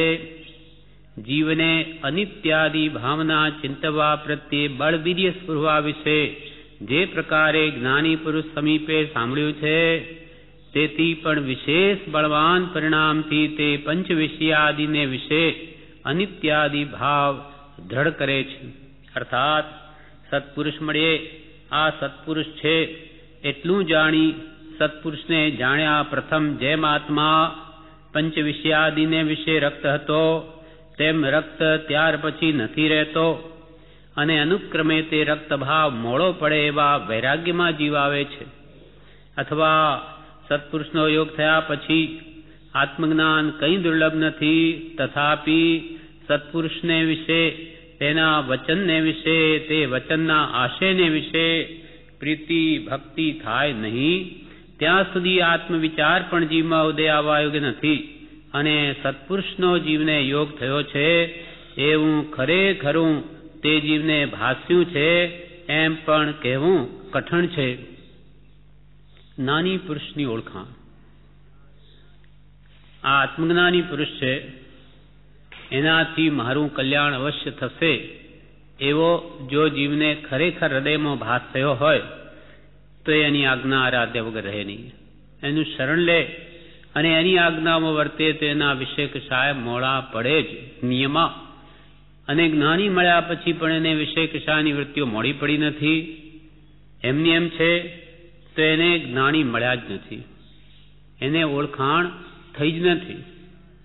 વિષય વિકાર સહિત જે રહ્યા મતિના યોગ, પરિણામની વિષમતા તેને યોગ અયોગ. સત્પુરુષનો યોગ હોવા છતાં જો વિષય વિકારવાળી જ વૃત્તિઓ રહી તો જ્ઞાની પુરુષો કે છે એને જ્ઞાની મળ્યા જ નથી. કૃપાલદેવે 254 પત્રમાં કહ્યું, જ્ઞાની મળ્યા પછી 454 જ્ઞાની મળ્યા પછી સ્ત્રીનું સજીવન શરીર અજીવનપણે ભાસ્યા વિના રહે નહીં. ધનાદિ તે પૃથ્વીનો વિકાર ભાસ્યા વિના રહે નહીં તો એને જ્ઞાની મળ્યા જ નથી. નહીં તો અહીંયા કૃપાલ કે જો જ્ઞાની પુરુષનું ઓળખાણ થયું હોય તો એના અનંતાનંદની ક્રોધ, માન, માયાલો મોડા પડાય એનો પ્રકાર બનવા યોગ્ય છે અને તે અનુક્રમે તો પરીક્ષીણપણાને પામે. ધીમે ધીમે મોડા પડતા પડતા તે નાશ પામે. સત્પુરુષનું ઓળખાણ જેમ જેમ જીવને થાય છે તે મતના આગ્રહો, ખોટા દુરાગ્રહો, હટાગ્રહો બધા મોડા પડવા લાગે છે. આત્મા તરફ દ્રષ્ટિ જાય છે. પછી આ દિગંબર, શ્વેતાંબર, સ્થાનકવાસી બધો મતભેદ ટળી જાય છે. આત્મદ્રષ્ટિ થાય છે. બધા આત્મા છે, કોઈ દિગંબર નથી, કોઈ શ્વેતાંબર નથી. અને પોતાના દોષ જોવા ભણી ચિત્ત વળી આવે છે. જ્ઞાની પુરુષની દ્રષ્ટિ હંમેશા સ્વરૂપલક્ષી હોય, એ પોતાના દોષો ભણી લક્ષ્ય કરાવે. તેથી ખરો આશ્રિત હોય તો એને પોતાના દોષ તરફ લક્ષ જાય છે અને પોતાના દોષ જોવા ભણી ચિત્ત વળી આવે છે. વિખતાદિ ભાવમાં નીરસપણું લાગે છે. સ્ત્રી કથા, દેશ કથા, રાજકથા, ભોજન કથા એ તો એને નીરસ ભાષે. સત્પુરુષનો યોગ થયા પછી આત્માનું અદભુત મહાત્મ્ય આત્માનું સાંભળ્યા પછી આવી તુચ્છ વાતો, સંસારની ભોગોની કે ભોજનની તુચ્છ ભાષે છે. વિકતા આદિ ભાવમાં 4 પ્રકારની વિકતા, દેશ કથા, રાજકથા, સ્ત્રી કથા, ભોજન કથા, એ 4 વિકતા કહેવાય. વિકતા આદિ ભાવમાં તેને નીરસપણું લાગે છે કે જુગુપ્સા ઉત્પન્ન થાય છે, ઘૃણા આવે છે કે આવો જોગ મળ્યા છતાં આવી તુચ્છ વૃત્તિઓ હજુ સુધી છે, કે જુગુપ્સા ઉત્પન્ન થાય છે જીવને અનિત્યાદિ ભાવના ચિંતવા પ્રત્યે બળ વીર્ય સ્ફુરવા વિશે જે પ્રકારે જ્ઞાની પુરુષ સમીપે સાંભળ્યું છે. અનિત્યાદિ ભાવ, અનિત્ય ભાવના, અશરણ ભાવના, સંસાર અશરણ છે, અનિત્ય છે, અસાર છે, એમાં કોઈ સાર છે જ નહીં, કોઈ શરણરૂપ નથી. આદિ જે 12 ભાવનાઓનું ચિંતવન જ્ઞાની પુરુષ સમીપે થયું હોય તે તેને પછી વિશેષપણે દ્રઢ થાય છે કે વાત બિલકુલ બરાબર છે, એમ જ છે જેમ જ્ઞાનીઓ કહ્યું તેમ જ છે. સંસાર અનિત્ય છે, અસાર છે, અશરણ છે. જીવને અનિત્યાદિ ભાવના ચિંતવા પ્રત્યે બળ વીર્ય સ્ફુરવા વિશે જે પ્રકારે જ્ઞાની પુરુષ સમીપે સાંભળ્યું છે તેથી પણ વિશેષ બળવાન પરિણામથી તે પંચે વિષયાદિને વિશે અનિત્યાદિ ભાવ દ્રઢ કરે છે. જે સાંભળ્યું છે એ બોધને વારંવાર સ્મરણમાં લઈને તે ભાવ દ્રઢ કરે છે કે જ્ઞાની પુરુષે કહ્યું એ જ બરાબર છે. પ્રયોગે કરીને વાતને સિદ્ધ કરે છે કે એમ જ છે. પ્રતિદિન જે આપણા રોજબરોજ વ્યવહારમાં વિચાર કરે તો સમજાય એવું છે કે બધું અનિત્ય છે, નાશવંત છે, કોઈ કોઈનું નથી, અસુચિ એવું શરીર છે અને મોહ નિરર્થક છે, કેમ કે એનું કોઈ સત્ફળ નથી. અનિત્યાદિ ભાવના વિશે એ વિશેષ બળવાન પરિણામથી તે પંચ વિષયાદિ ભાવ અનિત્યાદિ ભાવ તેમાં દ્રઢ કરે છે. અર્થાત સત્પુરુષ મળીએ, આ સત્પુરુષ છે એટલું જાણી સત્પુરુષને જાણ્યા પ્રથમ જેમ પંચ વિષયાદિને વિશે રક્ત હતો, પહેલા જે 5 ઇન્દ્રિયના વિષયો પ્રત્યે જે આસક્ત હતો, લીન હતો, ત્યાર પછી તે નથી રહેતો. સત્પુરુષ મળ્યા પછી એનો બોધ પરિણમ્યા પછી તે પંચ વિષયાદિને વિશે જેવો રક્ત હતો તે રક્ત ત્યાર પછી નથી રહેતો અને અનુક્રમે તે રક્ત ભાવ મોડો પડે એવા વૈરાગ્યમાં જીવ આવે છે. બોધ સાચો છે, પોતે સાચો જિજ્ઞાસુ છે તો બોધ પરિણમ્યા વગર રહે નહીં. જેમ કે કૃપાળુદેવ સાચા, એનો બોધ અદભુત, પણ આપણી યોગ્યતા નહીં હોય તે બોધ પરિણમે નહીં, તો આ વિષય વિકારવાળી વૃત્તિઓ જાય નહીં. અને અનુક્રમે તે રક્તભાવ મોડો પડે એવા વૈરાગ્યમાં જીવ આવે છે. અથવા સત્પુરુષનો યોગ થયા પછી આત્મજ્ઞાન કંઈ દુર્લભ નથી એમ એને ભાસે. સ્વસ્વરૂપનું જ્ઞાન, સ્વાધીન જ્ઞાન પોતામાં જ છે. એને સત્પુરુષ મળ્યા પછી ભૂમિઓ મળી ગયો, માર્ગદર્શક, એટલે એને પછી માર્ગ સુલભ લાગે છે.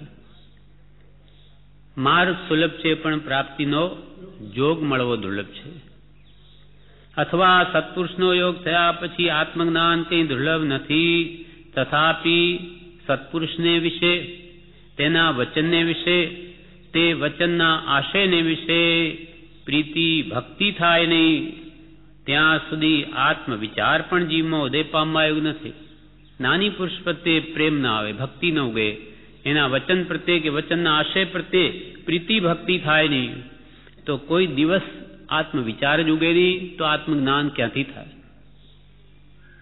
સત્પુરુષને વિશે, તેના વચનને વિશે, તે વચનના આશયને વિશે પ્રીતિ ભક્તિ થાય નહીં ને પ્રીતિ ભક્તિ સંસારમાં જ રહે ત્યાં સુધી આત્મવિચાર પણ જીવમાં ઉદય આવવા યોગ્ય નથી.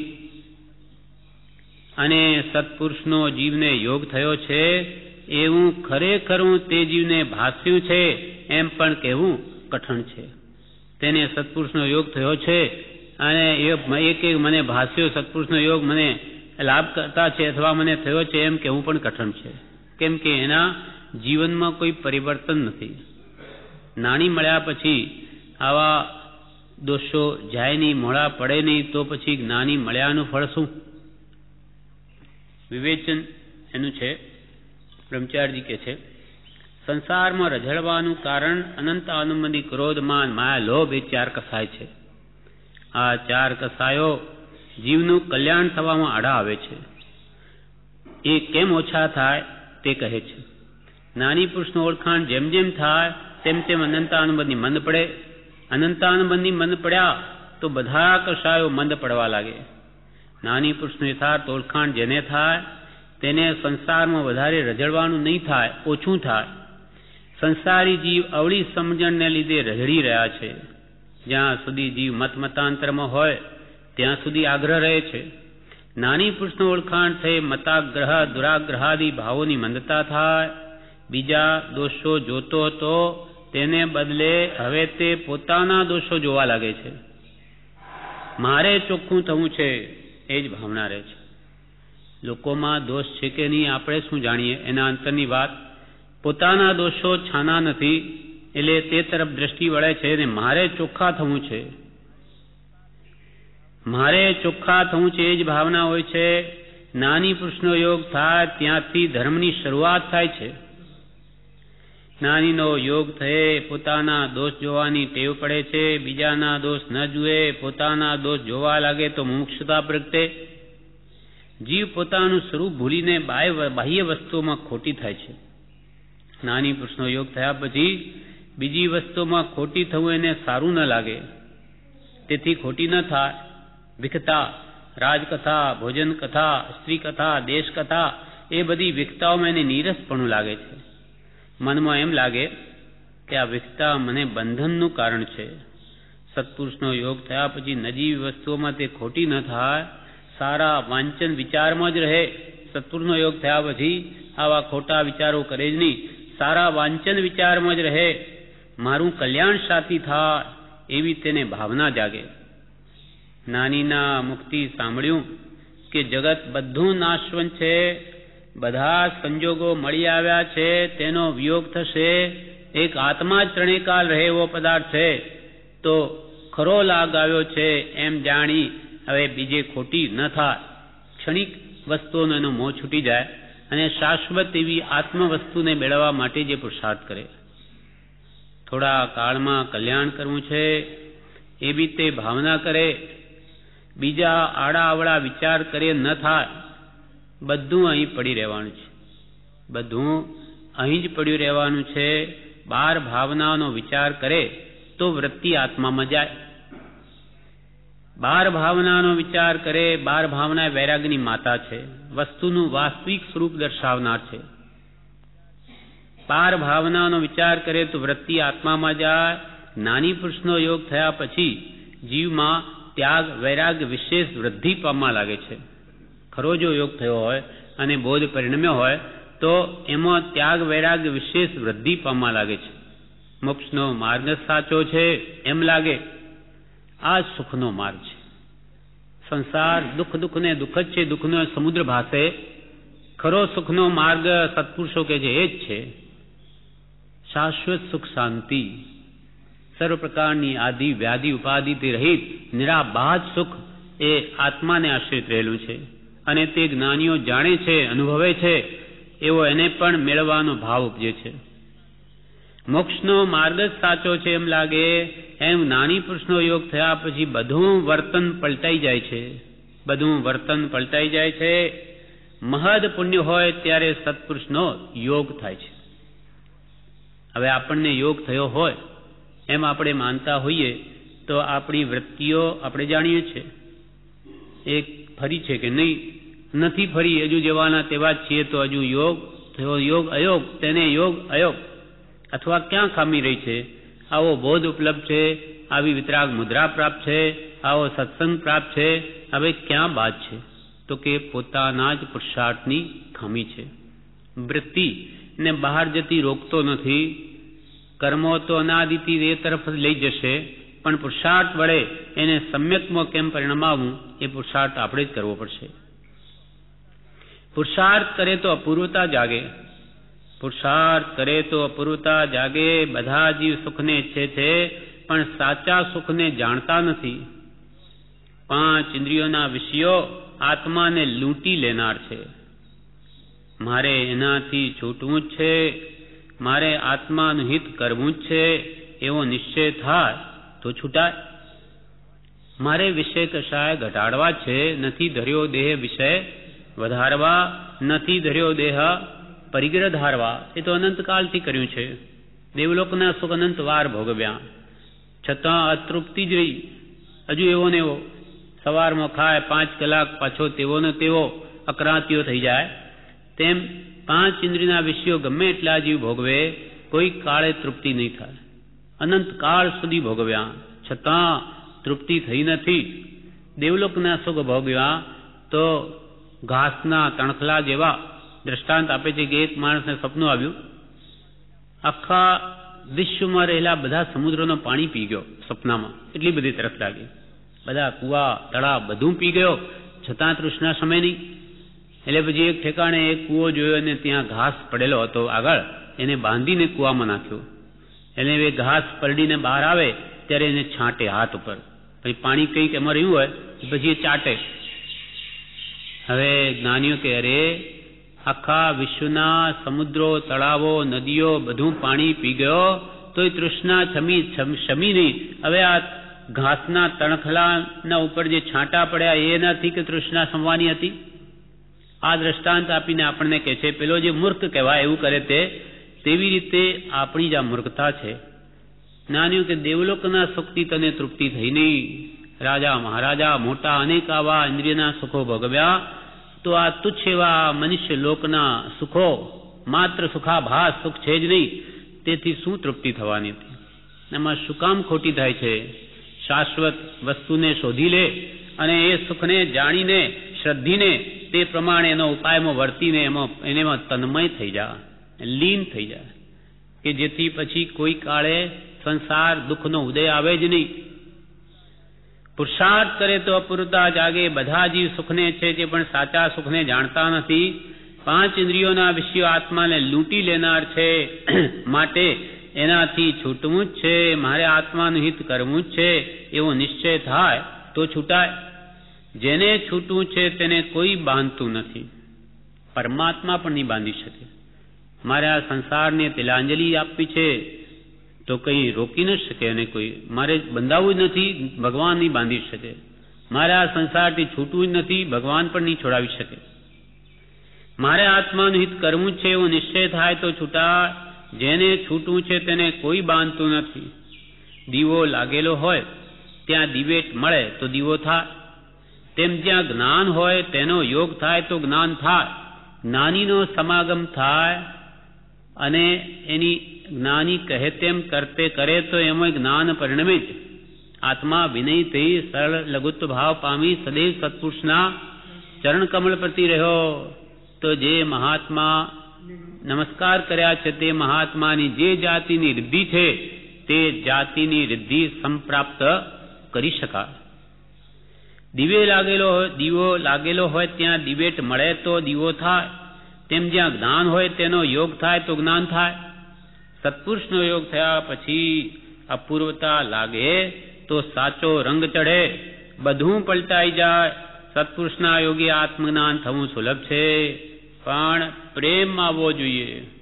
પ્રભુ હરખ આવ્યો નથી, પણ પ્રેમ આવવો જોઈએ. અને ગરજ જાગે તો પુરુષાર્થ કરે. જીવની પાસે ખરી મૂડી પ્રેમ છે. એ પ્રેમ રૂપી મૂડી સત્પુરુષમાં વાપરે તો ખરી કમાણી થાય. પર પ્રેમ પ્રવાહ બઢે પ્રભુ સે. નાની પુરુષો તો પુકારીને કહે છે કે હે જીવ, તું મોહ નિદ્રામાં ઊંઘે છે, હવે તો જાગ. તું મોહ નિદ્રામાં સૂતો છે. નાનીઓની દ્રષ્ટિએ આપણે ઊંઘીએ છીએ મોહ નિદ્રામાં. નાની પુરુષો પુકારીને કહે છે કે હે જીવ, તું મોહ નિદ્રામાંથી હવે જાગ. જ્યાં સુધી સત્પુરુષ પ્રત્યે અને તેમના વચન પ્રત્યે તથા તે વચનના આશય પ્રત્યે પ્રેમ ના આવે ત્યાં સુધી આત્મવિચાર પણ ઉદય પામે નહીં. ભક્તિ વિના જ્ઞાન શૂન્ય છે. પરમ પ્રેમરૂપ ભક્તિ વિના જ્ઞાન શૂન્ય છે. જો આ બધું જાણીને આપણને સત્પુરુષ પ્રત્યે પ્રેમ ના આવે, ગુણાનુરાગ ઉત્પન્ન થાય તો એ જાણવું ફોક છે. અનંત વાર આવી તો શાસ્ત્ર શ્રવણ વિદ્યા અભ્યાસ કર્યો, પણ એ રૂપે એ ગુણો પરિણમાવવાનો, પ્રગટાવવાનો પ્રયાસ નહીં કર્યો તો બધું ભોગ છે. આ વચનના આશય પ્રત્યે પ્રેમ ન આવે ત્યાં સુધી આત્મવિચાર ઉદય પામે નહીં. અનાદિકાળથી જીવની બાહ્ય વૃત્તિ છે. અરૂપી આત્મા ભણી વળવું મુશ્કેલ છે. અરૂપી એવા આત્મા ભણી વળવું મુશ્કેલ છે. અનાદિથી મુશ્કેલા છે જ. પોતાની પાસે જ આત્મા છે, તેની ઓળખાણ કરવાની છે. સત્પુરુષ ઉપર વિશ્વાસ આવે તો થાય. પોતે આત્મા જાણ્યો નથી, પણ કૃપાળદેવે તો જાણ્યો છે, પણ એના પર વિશ્વાસ તો આવવો જોઈએ કે એમણે જરૂર આત્મા જાણ્યો અને આત્મા આનંદ સુખરૂપ છે, સુખનો ભંડાર છે, સુખધામ છે, સ્વયં જ્યોતિ સુખધામ, અને એ સુખ એમને પ્રાપ્ત છે. અને જ્ઞાની પુરુષો આપણને સાચા સુખનો માર્ગ બતાવે છે, શાશ્વત સુખ શાંતિનો. એ મારે મેળવો જ છે એવી શ્રદ્ધાન થાય તો એ આગળ વધાય. જ્યારે એને સત્પુરુષ પ્રત્યે પ્રેમ આવે ત્યારે એને લાગે કે આટલા કાળ સુધી બધા સાધનો વૃથા કર્યા, આટલા કાળ સુધી સુખને માટે મથ્યો, થોથા ખાંડ્યા છે. ફોતરા હોય અને એને બહુ જ ખાંડે, પણ એમાંથી કંઈ તત્વ નીકળે જ નહીં. ત્યારે એને ભાન થાય કે આ થોથા જ ખાંડ્યા છે આટલા વખત સુધી. આ બધો પ્રયત્ન પુરુષાર્થ જે ઇન્દ્રિય સુખ મેળવવા માટે કે પૈસા મેળવવા માટે કે સંસારમાં માન મોટાઈ મેળવવા માટે કર્યો, બધો વૃથા હતો, બધો સમય ભોગ ગયો. હવે કૃપાલદેવ આગળ કે છે 522મા પત્રમાં, જીવને સત્પુરુષનો યોગ થયે તો એવી ભાવના થાય કે અત્યાર સુધી જે મારા પ્રયત્ન કલ્યાણને અર્થે હતા તે સૌ નિષ્ફળ હતા, લક્ષ્ય વગરના બાણની પેઠે હતા. પણ હવે સત્પુરુષનો યોગ થયો છે તો મારા સર્વ સાધન સફળ થવાનો હેતુ છે. આટલા વખત સુધી કોઈ કુગુર આશ્રય કે સ્વચ્છંદ એવું વર્ત્યો, મતિ કલ્પનાએ કે ધ્યાનથી કલ્યાણ થાય કે યોગથી કે આવા પ્રકારથી, પણ તેથી જીવનું કંઈ કલ્યાણ થાય નહીં. જીવનું કલ્યાણ થવું તો જ્ઞાની પુરુષના લક્ષ્યમાં હોય છે અને તે પરમ સત્સંગે કરી સમજી શકાય છે. માટે તેવા વિકલ્પ કરવા મૂકી દેવા. અનંતકાળથી જીવ નિચ્છંદે ચાલી પરિશ્રમ કરે તો પણ પોતે પોતાથી જ્ઞાન પામે નહીં. અને જ્ઞાનીની આજ્ઞાનો આરાધક અંતર્મુહૂર્તમાં પણ કેવળ જ્ઞાન પામે. આજ્ઞામાં ધર્મ કયો છે? કેમ કે એને ખબર નથી. એમને જ્ઞાનીઓને કંઈ એમનું ચલાવવું નથી, પણ એ જાણે છે કે તું મારુંનો અજાણ છે. અમે તને બતાવીએ તું આ દિશામાં જ્યાં પહોંચી જઈશ, તો કે ના, તો ભટક. તું અજાણ છે. આંધળો અને અજાણ્યો ને આંધળો બે બરાબર છે. એટલે અમે જાણીએ છીએ કે સત માર્ગ કઈ દિશામાં છે, બતાવીએ છીએ, માટે ચાલ્યો જા, તારું ડાપણ મૂકીને તો નિર્વિઘ્ને પહોંચી જઈશ. એમ સત્પુરુષ મળ્યા પછી એને ભાન થાય કે આ દિવસ સુધી મેં જે કંઈ પણ પ્રયત્ન કલ્યાણ માટે કર્યા બધા જ નિષ્ફળ ગયા. સૌ સાધન બંધન થયા, રહ્યો ન કોઈ ઉપાય. સત સાધન સમજો નહીં, ત્યાં બંધન શું જાય? સત સાધન શું છે એ સમજો જ નથી. સમજે તો ત્યાં બંધન શું જાય? પ્રભુશ્રી કે અમે પરમાત્મા તમે પરમાત્મા, ત્યારે કૃપાલ કે હજુ તો માર્ગ કઈ દિશામાં છે એનું ભાન નથી. હમણાંથી ક્યાં પરમાત્માપણું પ્રગટી ગયું? સૌ જીવનો પરમાત્માપણું છે, એમાં કોઈ ના નથી. પણ જ્યાં સુધી એ પરમાત્મા સ્વરૂપ પ્રગટે નહીં ત્યાં સુધી જિજ્ઞાસુ રહેવું સારું છે. એમ 534મા પત્રમાં લખ્યું તેમ પરમાત્મા સ્વરૂપ જેને પ્રાપ્ત છે એ જે કહે તે પ્રમાણે ચાલવું. એમ એને ભાન થવું જોઈએ.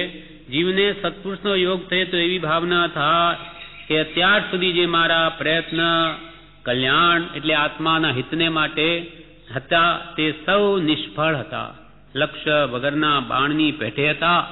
લક્ષ્ય વગરનું બાણ છોડે ફોગ જાય, લક્ષ્ય વગરની ક્રિયા કરે ફોગ જાય. આત્માર્થના લક્ષ્ય બધી ક્રિયા કર્તવ્ય છે. લક્ષ્ય વગરના બાણની પેઠે હતા, પણ હવે સત્પુરુષનો અપૂર્વ યોગ થયો. અપૂર્વ, પૂર્વે આવો સમર્થ પુરુષ મળ્યો નહીં. મળ્યો તીર્થંકર જેવા પણ મળ્યા, પણ મેં માન્યું નહીં, તેને ગુરુ કર્યા નહીં, એની આજ્ઞામાં વર્ત્યો નહીં. માટે સમર્થનમાં ગયો તોય બધું ફોગ ગયું. લોક લક્ષ્ય વગરના બાણની પેઠે હતા, પણ હવે સત્પુરુષનો અપૂર્વ યોગ થયો છે તો મારા સર્વ સાધન સફળ થવાનો હેતુ છે. પૂર્વ પુણ્યના ઉદયથી મળ્યો સદગુરુયો, વચન સુધા સર શ્રવણે જતા થયું હૃદય ગત શોક, નિશ્ચયેથી આવ્યો ટળશે અહીં ઉતાપ, નિત્ય કર્યો સત્સંગ મેં એક લક્ષ્યથી આપ. પૂર્વ પુણ્યના ઉદયથી મળ્યો સદગુરુયો, મહા મહા મહાપુણ્યનો ઉદય થઈ ગયો કે આવા સાચા આત્મજ્ઞાની પુરુષનો જોગ મળી ગયો. પૂર્વ પુણ્યના ઉદયથી મળ્યો સદગુરુયો, વચન સુધા અમૃત જેવા વચનો, આત્માને પરમ શાંતિ પમાડનાર એ વચનોનું શ્રવણ થયું. પૂર્વ પુણ્યના ઉદયથી મળ્યો સદગુરુયો, વચન સુધા શ્રવણે જતા થયું હૃદય ગત શોક, હૃદયમાંથી શોક ચાલ્યો ગયો, નિશ્ચયથી આવ્યો કે ટળશે અહીં તાપ. અંતરની બળતરા ત્રિવિધ તાપ જરૂર આ પુરુષના આશ્રય શમી શકે એમ છે, બીજો કોઈ ઉપાય નથી. એવો દ્રઢ નિશ્ચય થાય તો મારા હવે સર્વ સાધન સફળ થવાનો હેતુ છે. લોક પ્રસંગમાં રહીને, એટલે લોક સંજ્ઞાએ કે ઓગ સંજ્ઞાએ આજ દિવસ સુધી જે ધર્મના નામે ક્રિયાઓ કરી, લોક પ્રસંગમાં રહીને જે નિષ્ફળ નિર્લક્ષ્ય સાધન કર્યા, તે પ્રકારે હવે સત્પુરુષને યોગે ન કરતા જરૂર અંતરાત્મામાં વિચારીને દ્રઢ પરિણામ રાખીને જીવે આ યોગને વચનને વિશે જાગ્રત થવા યોગી છે, જાગ્રત રહેવા યોગી છે.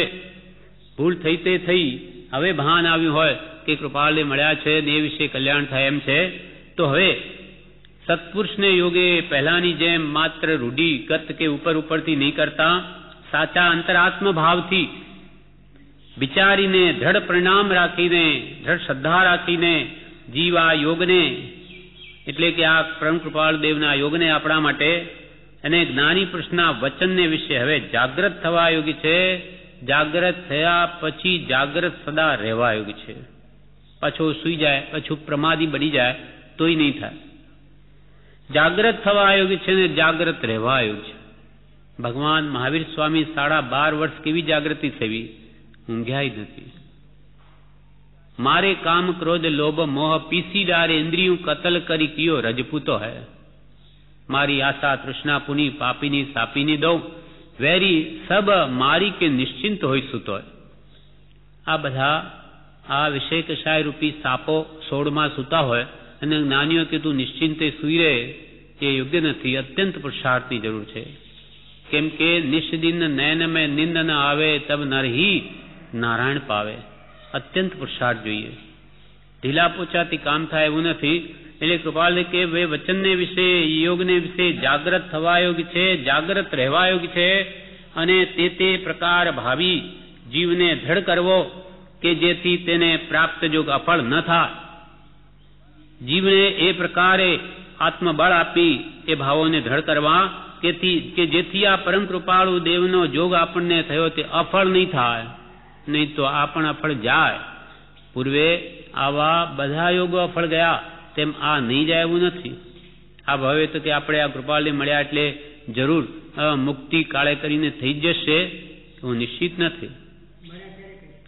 આ કહ્યું ને, હમણાં મળ્યા ક્યારે કહેવાય કે વિષય કશાયના ગયા અને તુહીની રચના થતી હોય તો યોગ સાચો, અને નહીં તો એ તો અયોગ, યોગને અયોગ્ય છે. સર્વ પ્રકારે જ એને ભાવ દ્રઢ કરો તો જ પ્રાપ્ત જોગ અફળ ન થાય. અને સર્વ પ્રકારે એ જ બળ આત્મામાં વર્ધમાન કરવું કે આ યોગથી જીવને અપૂર્વ ફળ થવા યોગ્ય છે. તેમાં અંતરાય કરનાર, આ યોગ અફળ કેમ થાય તે હવે કે છે. તેમાં અંતરાય કરનાર હું જાણું છું, મને તો બધી ખબર છે, બધું વાંચી લીધું. વચનામૃત, ઉપદેશામૃત, બોધામૃત, શાસ્ત્રો, સમયસાર, પ્રવચન બધું વાંચી લીધું. વાંચીને શું કાઢ્યું? અંતરમાંથી વાસના ગઈ, વૃત્તિઓ મોડી પડી, નાશ પામી. એ તો અનાદિનું કૃપાલ કે એમને એમ ચાલ્યું આવે છે. અભિમાન વધ્યું. તેમાં અંતરાય કરનાર હું જાણું છું, એ મારું અભિમાન. કુલ ધર્મને અને કરતા આવ્યા છીએ તે ક્રિયાને કેમ ત્યાગી શકાય એવો લોક ભય, સત્પુરુષની ભક્તિ આદિને વિશે પણ લૌકિક ભાવ, અને કદાપી કોઈ પંચ વિષયાકાર એવા કર્મ જ્ઞાનીને ઉદયમાં દેખી તેવો ભાવ પોતે આરાધવા પણો એ આદિ પ્રકાર છે. તે જ અનંતા અનુમંદી ક્રોધ માન માયા લોભ છે. એ પ્રકાર વિશેષપણે સમજવા યોગ્ય છે. તથાપિ અત્યારે જેટલું બન્યું તેટલું લખ્યું છે. હું જાણું છું, મને ખબર છે કલ્યાણ સામા છે, શું કરવું જોઈએ, અને એમ કરીને દેહાભિમાન છે, દેતે જ હું, અહમભાવ અને પર પદાર્થ કુટુંબ ધન આદિ પ્રત્યે સગાવાલામાં મમતા ભાવ છે એ તો તૂટતો જ નથી. અને હું જાણું છું. નાની કે ધૂળ જાણે, પ્રભુ કે શું જાણ્યું તે? દેહમાં આત્મબુદ્ધિ નહીં ગઈ, પરમાં મમત્વ ભાવ નહીં ઘટ્યો તો જાણ્યું શું? જાણ્યું તો તેનું ખરું જે મોહે નવી લેપા, સુખ દુઃખ આવે જીવને હર્ષ શોક નવી થાય તો જાણ્યું, તો બોધ પરિણમ્યો. કેમ કે જ્ઞાન તો તેનું નામ કે જે હર્ષોક વખતે હાજર થાય, અર્થાત હર્ષોક થવા દે નહીં. હર્ષોક મને થાય છે, મને રાગદ્વેષ થાય છે, તો જ્ઞાનીઓ કે શું જાણ્યું?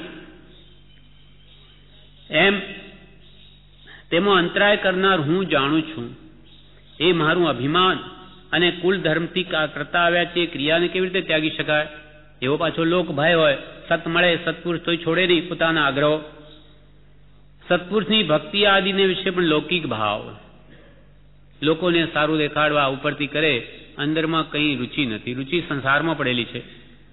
સત્પુરુષની ભક્તિ આદિ વિશે પણ લૌકિક ભાવ અને કોઈ પંચ વિષયાકાર એવા કર્મ જ્ઞાનીને ઉદયમાં દેખી તેવો ભાવ પોતે આરાધવા પણ, કે કૃપાલદેવ ગ્રસ્ત નહોતા તો આપણે સંસારમાં એમાં શું દોષ છે? એ બધો વ્યવહાર કરતા હતા, આપણે કરીએ શું વાંધો છે? આવી રીતે જ્ઞાની કરે તેમ કરે, કહે તેમ ન કરે.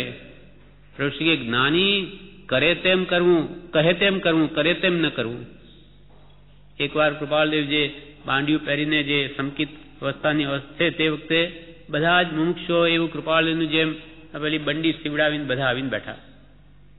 ત્યારે કૃપાલદેવ કે એવું કરવાનું નથી, નકલ આવી રીતે તમે અમારી જેમ વેશ પહેરીને આવી જાઓ તેથી જ્ઞાન આવી જાય.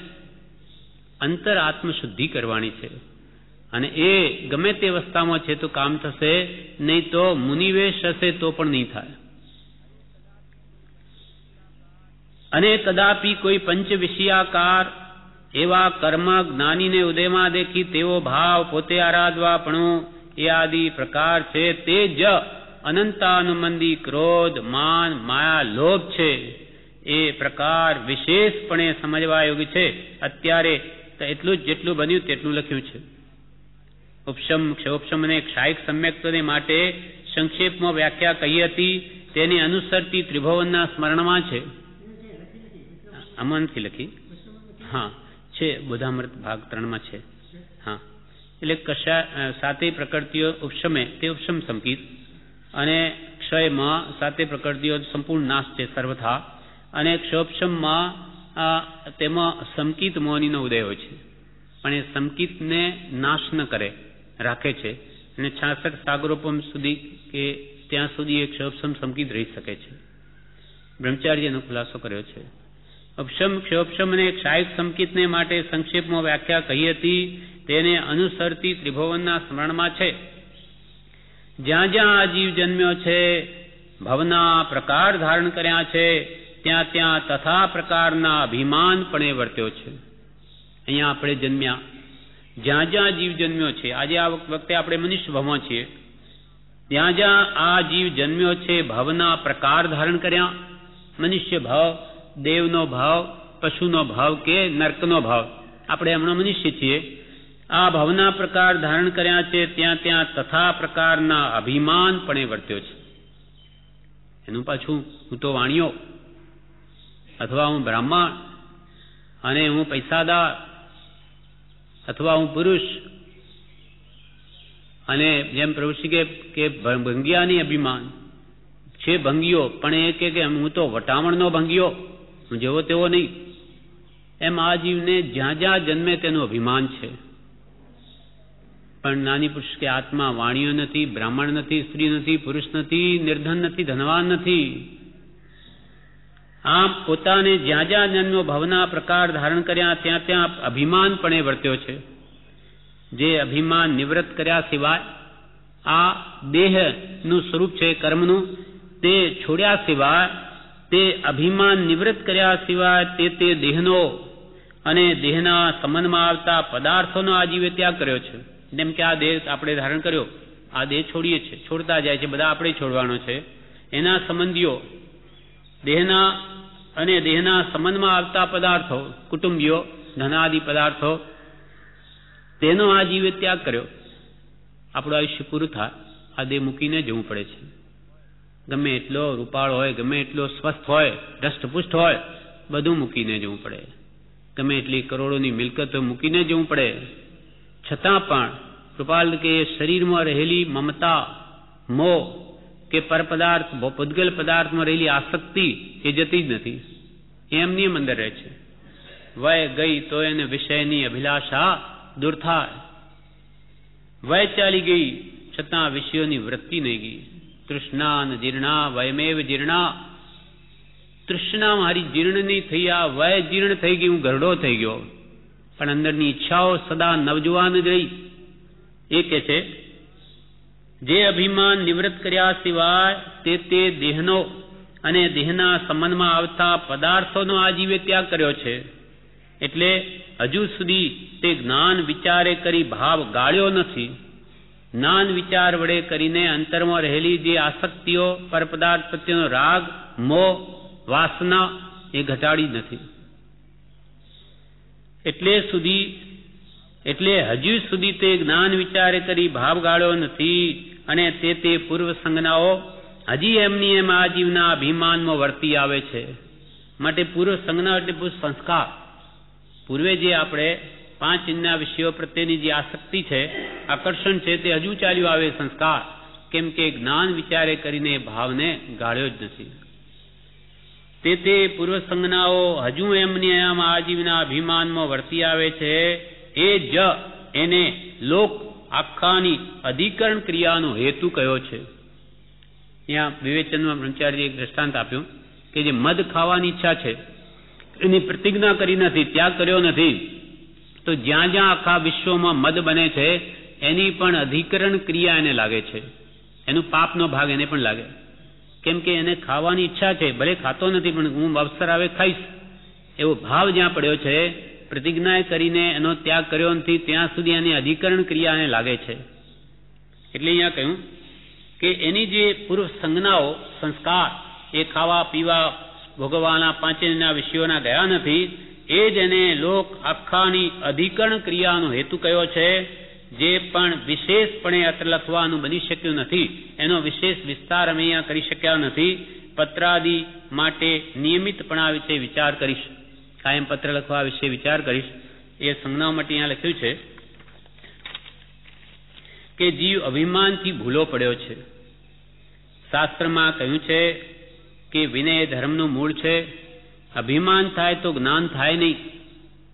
વારંવાર અભિમાન સ્ફુરી આવે છે. દેહથી હું ભિન્ન છું એવું થાય તો જ્ઞાન કહેવાય. કર વિચાર તો પામ, સદવિચારથી આત્મજ્ઞાન થાય છે. ક્રોધાદિ બધા દોષો મટી જાય છે. દેહમાં રોગ થયો હોય તો મટી જાય, પણ આ રાગદ્વેષ રૂપ કસાય મટાડવા બહુ જ દુર્લભ છે. માટે સદવિચાર કરી કસાયોને ઓછા કરવા વિભાવ ભાવ છોડવાનો છે. વસ્તુ છોડે પણ મૂર્છા છોડતો જ નથી. વસ્તુ છોડી દે, સંસાર ત્યાગ કરીને જંગલમાં ચાલ્યો જાય, પણ પર પદાર્થો પ્રત્યે રહેલી જે આસક્તિ, મોહ, રાગ, અંતરની ચોંટ એ જતી જ નથી. એના તરફ જીવનો લક્ષ્ય નથી, કાઢવી એ છે. એટલે સાચો ત્યાગ અંતર ત્યાગ કયો છે. બાહ્ય ત્યાગ તો એને મદદગાર છે અંતર ત્યાગમાં, પણ આ બાહ્ય ત્યાગ માટે આ બહાર ત્યાગ નથી કયો, અંતર ત્યાગ માટે કયો છે. પણ અંતરનો લક્ષ્ય જો ન હોય તો એ ભાવો જતા જ નથી, અને એ મૂંઝવણ કાયમ રહે છે. તે પૂર્વના સંસ્કારોને પણ મૂર્છા, વસ્તુ છોડે પણ મૂર્છા છોડતો નથી. મૂર્છા પરિગ્રહ, મૂર્છા એ જ પરિગ્રહ છે. મમતા ભાવ એ ગરીબને કે છે એટલો બધો હોઈ શકે જે ચક્રવર્તીને પણ ન હોય. ભરત ચક્રવર્તી કે સનત કુમાર એક જ્ઞાની પુરુષો, એમને 6 ખંડનું આધિપત્ય હોવા છતાં મારાપણું નથી, અને ભિખારીને ફાટેલી ગોદડી હોય તેને એટલું બધું મારાપણું છે કે આ કોઈ લઈ ગયું તો એ મૂર્છા છે. મૂર્છા એ જ પરિગ્રહ છે. આપણી પાસે કંઈ ન હોય પણ ભાવ એટલો બધો હોય કે આ મારું કોઈ લઈ ન જાય, 5 રૂપિયા ખોવાયા હોય અને અમાય જીવને જો ઊંચું નીચું થતું હોય તો જ્ઞાનીઓ કે કેવી રીતે આ દેહાધ્યાસ જશે એનો. એક મુમુક્ષુ હતા, અહીંયા જ રહેલા, આમ જાણે ત્યાગી થઈને કે શું 100 રૂપિયાની નોટ તે જમાનામાં ખોવાઈ ગઈ બ્રહ્મચારીના વખતમાં. તે બ્રહ્મચારીએ પૂછ્યું કેમ આજે કંઈ સ્થિરતા જણાતી નથી? તો કે પ્રભુ આજે તો 100 રૂપિયાની નોટ ખોવાઈ ગઈ છે એટલે એના જ વિચાર આવ્યા કરે છે. તો કે આટલો ત્યાગ આ ગયો છે, થવાકાળ થાય છે, એમાં આપણું ચિત્તવૃત્તિ એટલી રહે તો આ દેહાધ્યાસ કેવી રીતે છૂટશે? એકમેક દૂધ અને પાણીની જેમ રહેલી જે આસક્તિ છે મારાપણું એ કેવી રીતે તૂટશે? પર વસ્તુ જ છે, 100 રૂપિયાની નોટ પર છે, પોતાની છે જ નહીં, એના પ્રત્યે પણ જીવને મારાપણું જતું નથી તો દેહાધ્યાસ કેવી રીતે જશે? એમ મૂર્છા એ જ પરિગ્રહ છે. વસ્તુ છોડે પણ મૂર્છા છોડતો નથી. અભિમાન છોડવું દુર્લભ છે. કશાય એ સંસાર છે ને એ જ કર્મબંધનું કારણ છે. કશાય ભાવો છે અને એ જ કર્મબંધનું કારણ છે. તે પૂર્વના સંસ્કારો છે તે નિમિત્ત મળતા ફરી સ્ફુરી નીકળે છે. નિમિત્ત આવે કે બધું તાજું. તે પૂર્વના સંસ્કારો છે તે નિમિત્ત મળતા સ્ફુરી નીકળે છે. અભિમાન એ શત્રુ છે એને કાઢવાનો છે. અંતર લક્ષ્ય જાગે ત્યારે કામ થાય. જગતમાં જીવ ભમે છે તે પૂર્વના મોહના સંસ્કારોને લઈને, પહેલાથી લઈને આવ્યો છે એના સંસ્કાર, અને એના જ્યાં કામ કરે છે એ સંસ્કારોને ભૂસવાનો પ્રયત્ન કરતો જ નથી વિચારીને. તે પૂર્વના મોહના સંસ્કારોને લઈને જ આ જીવ જગતમાં ભમે છે.